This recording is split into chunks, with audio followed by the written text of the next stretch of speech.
내 눈으로 사건 사고를 뜯어보는 코너 추적 사건 사고 시간입니다. 오늘도 김복준 한국범죄학연구소 연구위원 나오셨습니다.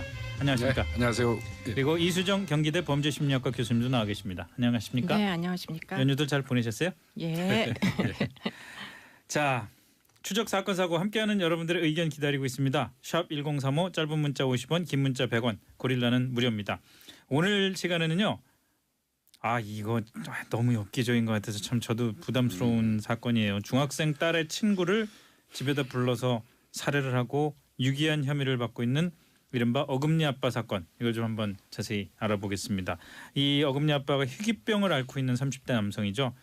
딸은 14살인데 친구를 살해하고 딸과 함께 사체를 유기하고 그 아버지가 그 범행을 계속 부인해 왔었는데 오늘 오후에 조금 전에 범행을 자백했더라고요. 네, 자백했습니다. 이게 사실은 이제 딸이 깨어나면 어느 정도 이 사건의 전모가 밝혀질 걸로 예상은 했어요. 네. 예, 아무래도 딸을 공략하는 게 효율적이거든요. 수사라는 게. 네. 예, 그랬는데 딸의 진술과는 별개로 아마 이제 그 본인의 어떤 그 희생자, 그 피해자 살해 사실을 자백한 것 같습니다. 네. 이 경찰에서는 이제 철저하게 둘이 어떤 통모하거나 교통하는 거를 하지 못하도록 통제를 한 상태에서 진술을 받은 것이거든요. 네. 그렇기 때문에 자백을 한 건데 이 사람도 이제 처음에는 어떤 살인에는 좀 벗어나고 싶었던 것 같고요. 사고사로 이제 위장하려고 했죠. 네. 그런데 이제 아마 사체 유기 부분만 본인이 인정하려고 했지만 아마 제가 보건대는 저도 이제 수사를 해봤으니까요. 네.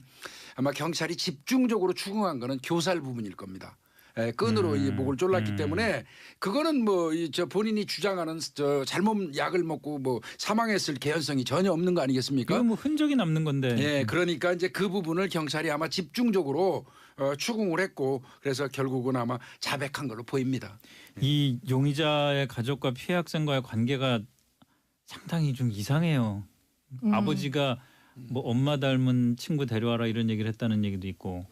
근데 이제 그 피해자가 하는 진술을 있는 그대로 받아들이는 것이 지금 적당한 일인지 한번 생각을 해볼 필요가 있는 게 지금 이 피해자가 물론 이제 불가피하게 도저히 더 이상 회피할 수 없기 때문에 죽였노라고 이제 자백은 했으나 자백을 하게 된 과정에 대한 진술이나 또 범행 동기는 아직까지 진술을 하고 있지 않아서 상당 부분 이제 자기에게 유리한 방식으로 지금 진술을 이제 정확하지 않도록 할 가능성이 굉장히 높아 보입니다.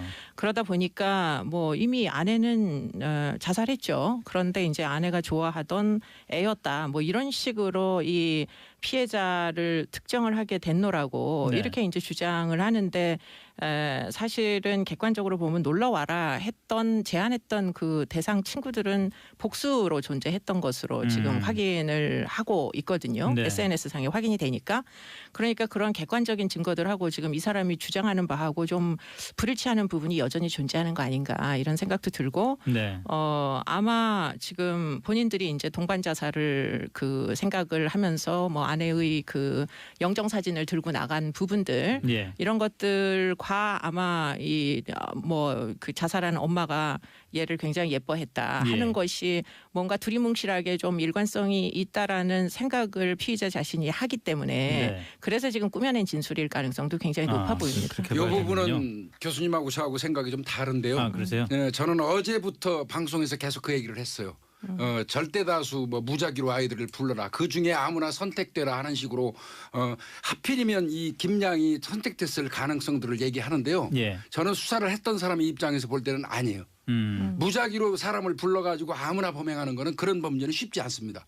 분명한 거는 누군가 특정했을 개연성이 높다고 제가 어저께부터 계속 말씀을 드렸고요. 그래서 이 희생자 김양이 이 집에 놀러 왔었을 가능성이 충분히 있다고 제가 계속 얘기를 했거든요. 그래서 제 경험에 의하면 무작위로 아무나 불러가지고 아무나 선택해서 범행하는 일은 없어요. 어떠한 형태로건 범인들이 사전에 그 사람에 대한 어떤 그 정보를 알아요.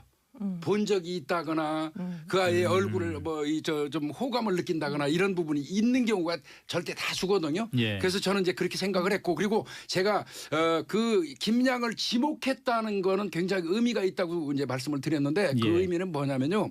이 사람이 그 김양을 딱 지목해가지고 딸로 하여금 데리고 왔다 그러면 그 다음에 이 사람이 했던 범죄는 그 범죄의 목적은 뻔합니다.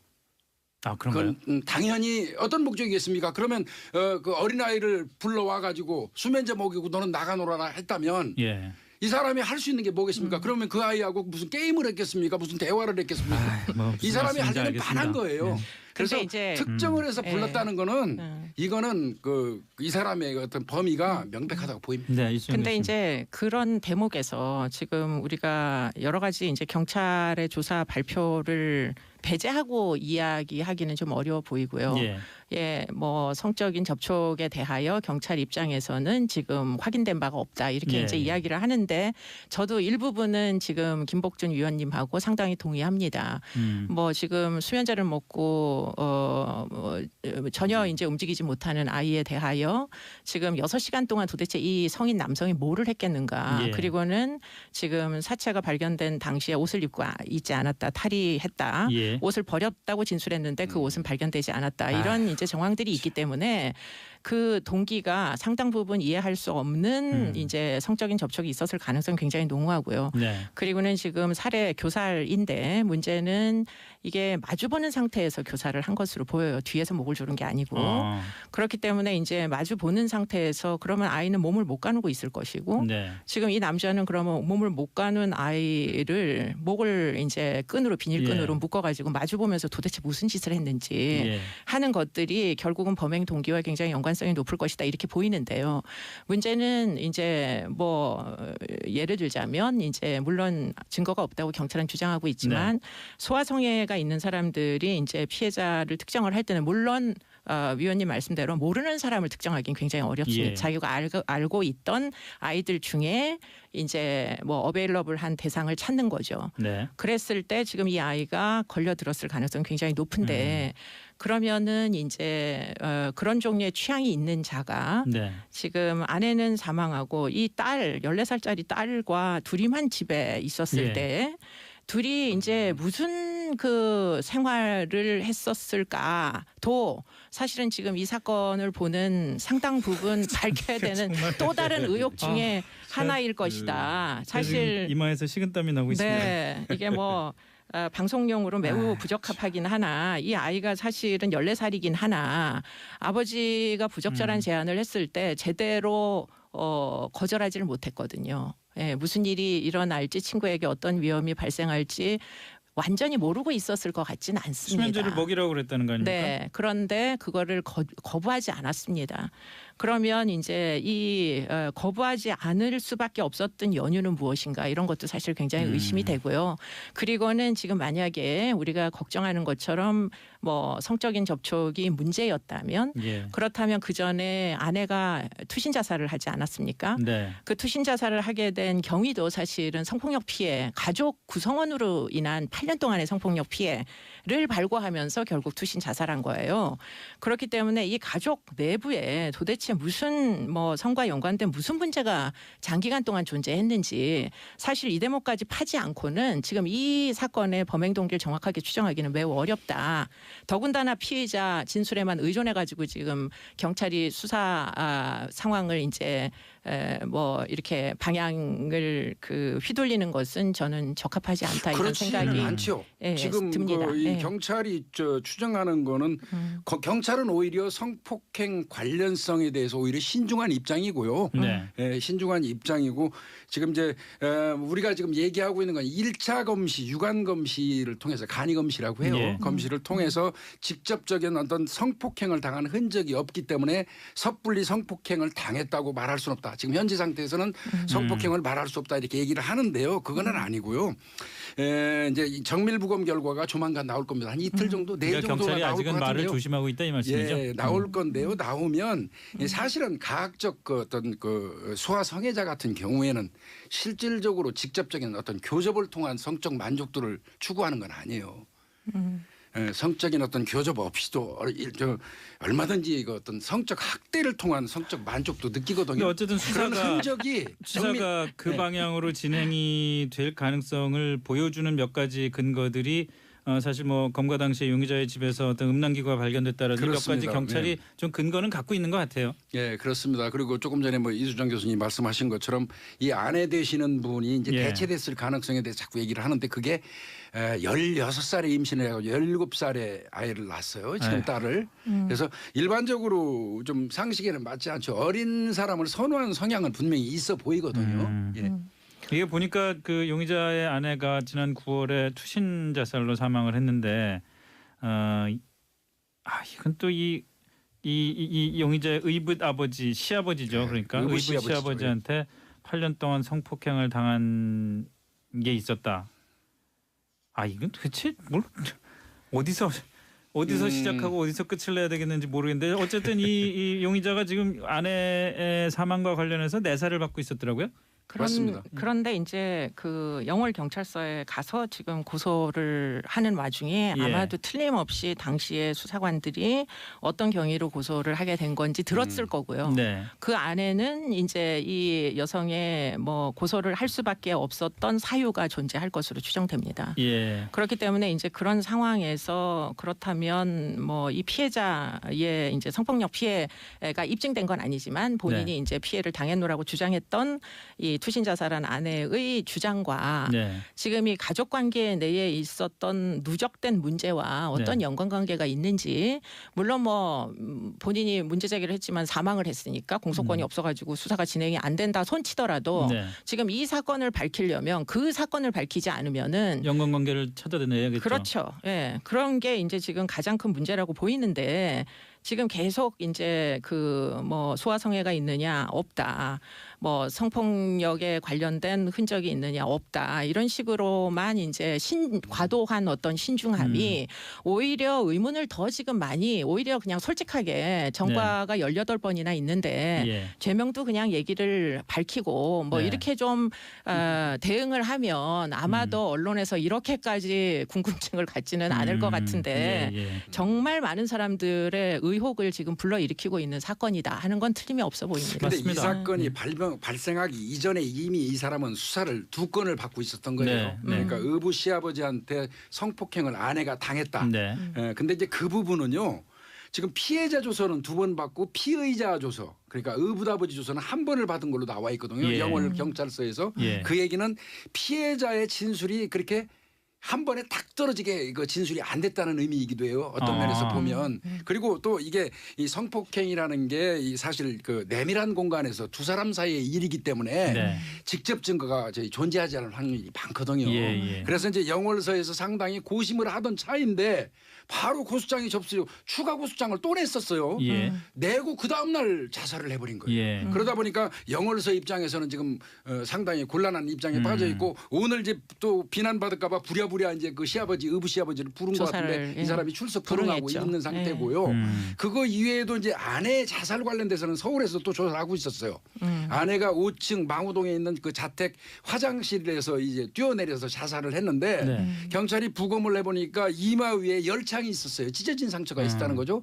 그 부분을 추궁했더니 이제 이 어금니 아빠 하는 얘기는 의붓 시아버지하고 했던 그 관계를 추궁하는 과정에서 그만하라고 그러면서 본인이 뭐 가스통 같은 거로 때렸다. 예. 이거는 인정을 했어요. 예. 그런데 이제 그 이외에도 아마 문신 같은 게 사실은 일반적이지 않은 문신이 아내의 몸에 많이 새겨져 있었고 네. 그다음에 이제 유서가 지인 및 남편으로부터 성적 학대를 당했다는 유서가 발견됨에 따라서 경찰은 적어도 어금니 아빠 이 사람이 적어도 어떤 가정폭력 정도는 있었거나 그다음에 자살을 방조한 어떤 정황은 있어 보인다 하고 이것도 내사 중에 있었던 사안. 예. 이 사안이 이렇게 양쪽에서 영월하고 서울에서 있는 중에 이번 사건이 또 발발한 거예요. 이 문신이라는 게 그 뭐 팔꿈치나 무릎 정도를 제외한 전신에 문신이 전신입니다. 있었다는데 이걸 어떻게 그 남편이 강제적으로 문신을 새기거나 그럴 수가 있나요? 아니 본인도 본인도 어금니 아빠 보니까 본인도 문신이 전체가 많이 문신이고요. 근데 예. 지금 이 사람들이 지금 상당 부분 졸피뎀이라는 수면제를 수면 유도제. 이제 상당 부분 장기간 과도하게 복용한 그 것으로 추정이 돼가지고 사실 이거 처방 없으면 구입이 불가능합니다. 안 되죠. 예. 네, 그런데 지금 이 아이를 유인해가지고 이 아이에게까지 투약을 할 정도로 지금 예. 집안에 졸피뎀이 굉장히 많았던 것으로 추정되거든요. 그렇다면 그와 같은 약물에 장기간 노출됐다면 하면 예컨대 지금 이 아내가 뭐 이 몸을 가누지 못할 때 여러 가지 행위들을 사실 할 수 있는 여지는 얼마든지 있어서 지금 이 약물과 연관돼서도 사실 굉장히 많은 조사가 필요하고요. 더군다나 이 사람이 지금 장애 등급이 있어요. 네.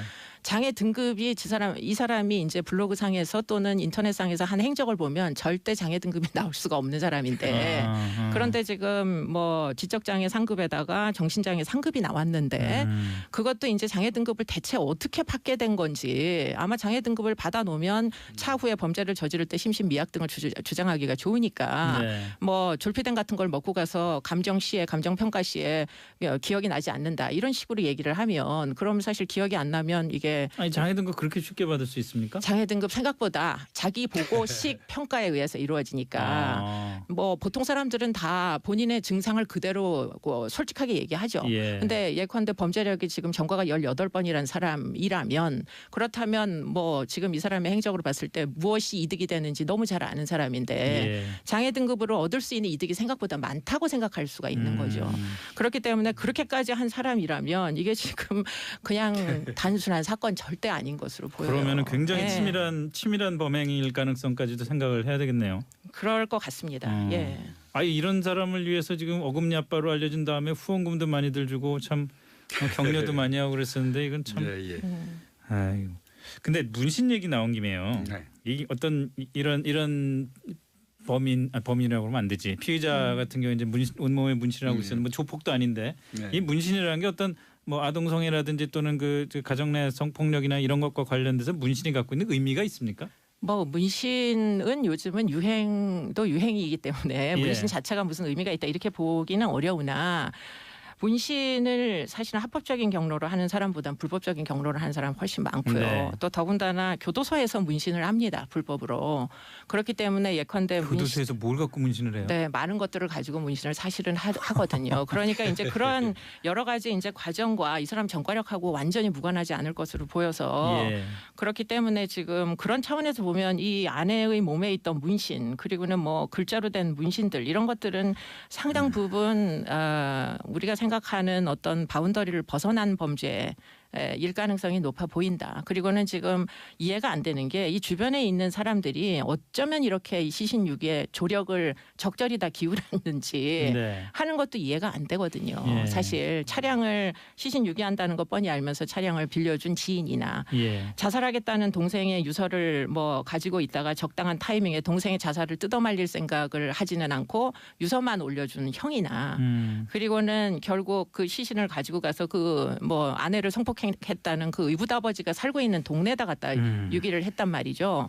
그게 어떻게 지금 가능한 얘기인가? 도대체가 이 뭐 투신 자살한 이 아내의 주변에 있던 남자들은 왜 이렇게 이해할 수 없는 일종의 서로 간의 조력을 서로 주고받는가? 그러네요. 네, 왜 이거를 조사를 지금 철저히 안 하는가? 네. 저는 굉장히 의문이 많이 들어요. 문신에 네. 관해서는 일반적으로 허세라든지 자기과시예요. 네. 문신은 그 뭐 조직 폭력배들도 이제 거의가 그렇게 하지 않습니까? 뭐 일본 야쿠자에서부터 시작해가지고 쭉 이어진 건데요. 근데 이제 우리가 이 문신 관련해서 주목해야 될 거는 있어요. 본인의 이 어금니 아빠의 본인의 허벅지에 써 있는 양아 뭐 운운하는 어떤 또 그다음에 여성을 지극히 비하하는 발언의 어떤 글자가 있어요. 예. 근데 그 문신이 자기 사망한 아내 몸에도 새겨져 있다는 것이죠. 일반적으로 여성이 스스로 그 여성을 비하하는 문구를 자기 몸에 새기지는 않습니다. 그렇다면 그렇겠죠, 당연히. 이거는 절대적으로 보면은 강제로 문신했을 가능성이 있어 보이고요. 예. 그리고 이제 이런 행위들을 하는 사람들 일반적으로 우리가 가학적 변태 성욕자 뭐 네. 이렇게 부르기도 하거든요. 네. 그래서 그런 성향을 띠고 있는 건 분명합니다. 예. 아 요즘 미스테리 드라마 이런 것들은 잘 안 보겠어요. 워낙 그거 안 봐도 뉴스만 봐도 이런 일이 네. 자꾸 벌어지니.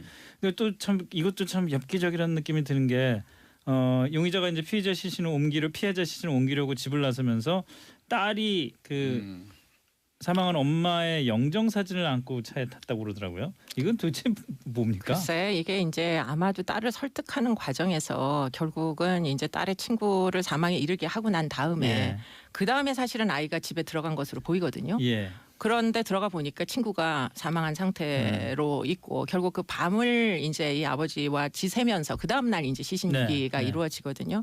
그 과정 중에 아마 딸에게 이제 뭐 이 용어는 별로 적절해 보이지 않는데 동반 자살을 제안을 한 것 같고 그리고는 그런 과정 중에 엄마한테 같이 가자 이렇게 이제 이야기를 했기 때문에 그 다음 날 시신을 유기하면서 엄마 영정 사진을 딸을 들려가지고 차 안에다 태웠던 게 아닌가 이런 생각이 사실은 들고요.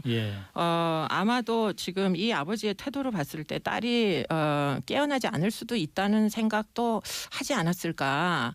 진술을 수사기관에서 한 2, 3일 있다가 하겠다 뭐 이런 식으로 횡설수설 오늘 아침까지 했었던 거거든요. 딸이 깨어나기 전까지는 의식을 찾고 진술하기 전까지는 그런 과정을 봤을 때 사실은 이제 이 아버지는 그 진정성 있는 딸에 대한 뭐 희생의 어떤 생각을 갖고 있는 아버지는 아니었다 이렇게는 최소한 생각해 볼 수 있을 것 같아요. CCTV를 하도 자주 보다 보니까 저는 좀 다른 생각이 좀 들었는데요. 이 사람이 그 이 사망한 여중생을 그 여행용 트렁크에 넣고 딸이 일부 또 같이 도와서 실어요. 그리고 어머니의 영정을 들고 조수석에 앉는 게 보이거든요. 그런데 생각보다 의외로 CCTV가 잘 비추는 장소에 차를 주차했어요.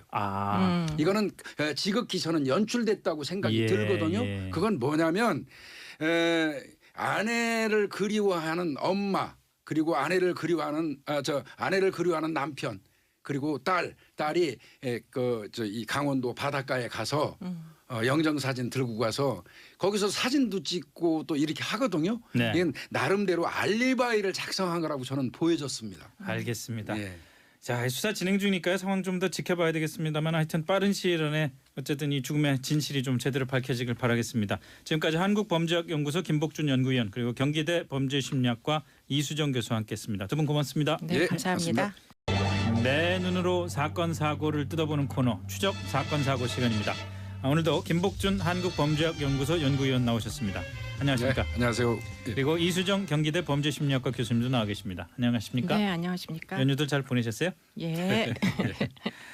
자, 추적 사건 사고 함께하는 여러분들의 의견 기다리고 있습니다. 샵 1035 짧은 문자 50원, 긴 문자 100원, 고릴라는 무료입니다. 오늘 시간에는요. 이거 너무 엽기적인 것 같아서 참 저도 부담스러운 사건이에요. 중학생 딸의 친구를 집에다 불러서 살해를 하고 유기한 혐의를 받고 있는 이른바 어금니 아빠 사건. 이걸 좀 한번 자세히 알아보겠습니다. 이 어금니 아빠가 희귀병을 앓고 있는 30대 남성이죠.